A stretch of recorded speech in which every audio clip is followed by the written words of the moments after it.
আসসালামু আলাইকুম এভরিওয়ান, সবাই কেমন আছেন? আজকে আমি আপনার সাথে একটা ব্লগ শেয়ার করতে আসলাম। সেটা হচ্ছে স্পঞ্জ মিষ্টি তৈরি করেছি সেটার ব্লগ।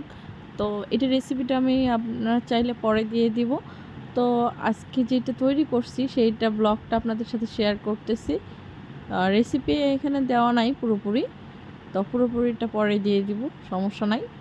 তো প্রথমে আমি হচ্ছে ছানাটা করে নিয়েছিলাম, ভালো করে সফট করে মেখে নিয়ে তারপর হচ্ছে স্পঞ্জ মিষ্টির সাইজগুলো করে নিয়েছি গোল গোল করে।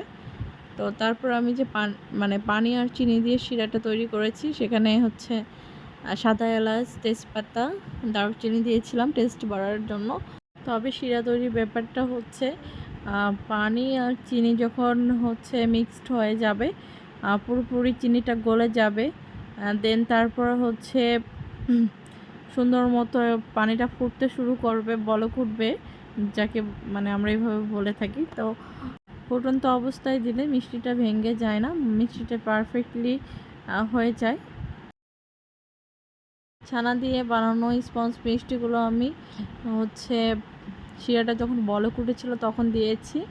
এখানে 9-10 মিনিট হচ্ছে আমি সেটা কুক করে নেব, যেন পুরোপুরি মিষ্টিটা রসে পরিপূর্ণ হয়, সেই জন্য পারফেক্টলি যেন রেজাল্ট পাওয়া যায়। তো এভাবে হচ্ছে জাল করতেছিলাম, আপনাদেরকে একটু দেখানোর চেষ্টা করলাম গ্লাসের উপর দিয়ে যে মিষ্টিটা কিভাবে পারফেক্টলি হচ্ছে সেটার জন্য।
তো প্রায় 10 মিনিটের মতো কুক করে নিয়েছি। তো 10 মিনিট পরে ফিরে এসেছি। তো এত বড় ক্লিপগুলো দেওয়া সম্ভব হয়নি।